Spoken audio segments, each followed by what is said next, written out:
Infinitives and gerunds are both non-finite verb forms in English, which means they are not conjugated for tense, person, or number. However, they have distinct characteristics and are used in different grammatical structures.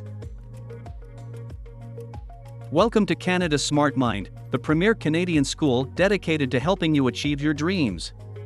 Whether you are looking to further your education, improve your skills, or advance your career, we are here to support you every step of the way. Infinitives and gerunds are both non-finite verb forms in English, which means they are not conjugated for tense, person, or number. However, they have distinct characteristics and are used in different grammatical structures. Let's explore the differences in usages between infinitives and gerunds. Infinitives. Form. The base form of the verb, e.g., to go, to eat, to study. Usage. As a noun. Infinitives can be used as subjects, objects, or complements of sentences. Subject. To travel broadens the mind. Object. She loves to dance. Complement. Her dream is to become a pilot. Be. After certain verbs. Infinitives follow certain verbs like want, need, hope, plan, decide, etc. I want to learn French. She needs to finish her assignment. C. After some adjectives. Infinitives can follow certain adjectives to express purpose. He is eager to help. She is happy to assist. D. After to and enough. Infinitives can be used after to and enough to indicate a degree. The book is too heavy to carry. She is old enough to drive. Gerunds. Form. The ing form of the verb, e.g., going, eating, studying. Usage. As a noun. Gerunds function as subjects, objects, or complements in sentences. Subject. Swimming is good exercise. Object. He enjoys eating ice cream. Complement. Her favorite activity is dancing. Be. After prepositions. Gerunds are commonly used after prepositions. She's interested in learning Spanish. He succeeded by working hard.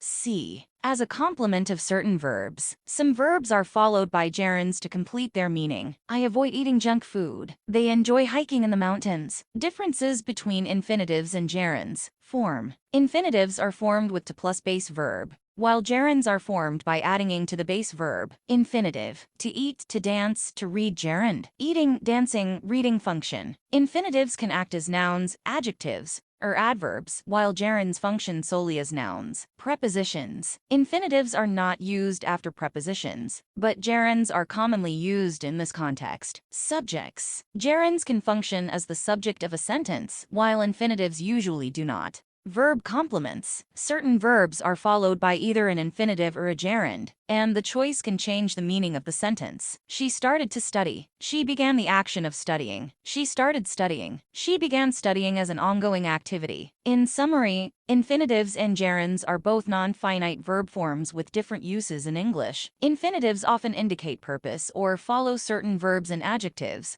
while gerunds act as nouns and frequently appear after prepositions or as complements of certain verbs. Understanding when to use each form is crucial for clear and accurate communication in English. Let's dive deeper into the explanations of infinitives and gerunds. Infinitives. Usage as a noun clause. Infinitives can be used as a noun clause to represent a whole idea or action. In this case, the infinitive phrase can act as the subject, object, or complement of a sentence. To forgive is divine. Subject. I like to read. Object. His ambition is to become a doctor. Complement.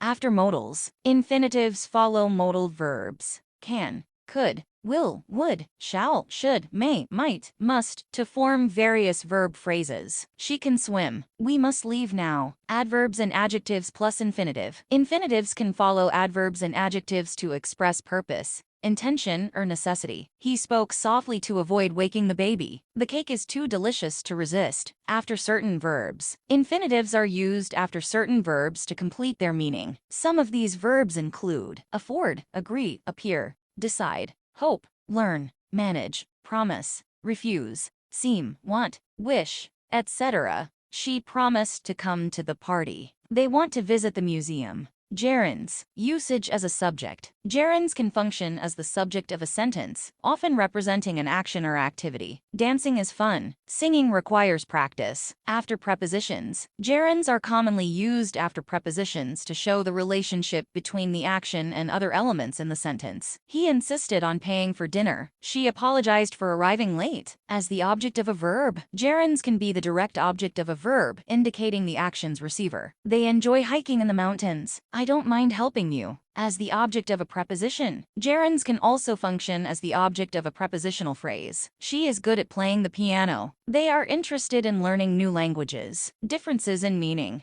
Verb meaning change. Some verbs change their meaning when followed by an infinitive or a gerund. Remember to call her. Remember, then do the action of calling. I remember calling her. I remember the action of calling her, but not necessarily if it happened. Subject or object role. Gerunds can act as the subject of a sentence, which infinitives generally cannot do. Jogging is good for health. Gerund as the subject. To jog is good for health. Infinitive, but it doesn't work as the subject. Prepositions and verb complements. Gerunds commonly follow prepositions, while infinitives do not. Also, some verbs can be followed by either an infinitive or a gerund, but the meaning may change. He stopped to smoke. He stopped what he was doing to smoke. He stopped smoking. He quit the action of smoking. Remember that mastering the usage of infinitives and gerunds may take some practice, as certain verbs and structures naturally take one form over the other, and sometimes the choice can alter the intended meaning of a sentence. Reading and exposure to various English texts will help reinforce the understanding of how these verb forms are used in different contexts. Tell us in the comments below which topics you feel are better for you. And remember to hit the bell icon and subscribe yourself. Now, let's get back to the video.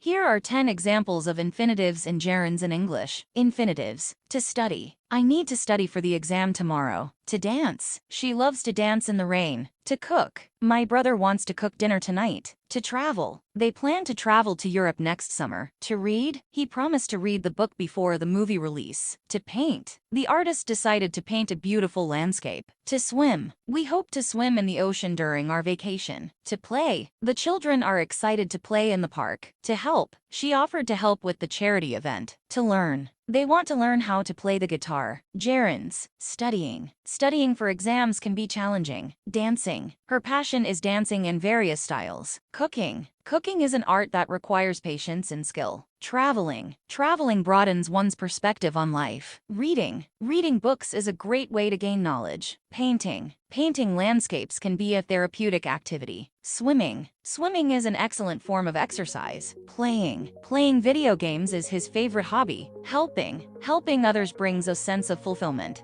Learning. Learning new languages opens up new opportunities. Remember that the context and surrounding words in a sentence often determine whether an ing form is acting as a gerund or a present participle, used in progressive tenses. In the examples above, the ing forms are functioning as gerunds because they act as nouns in their respective sentences.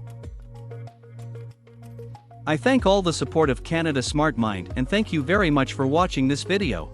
I will see you at the next one.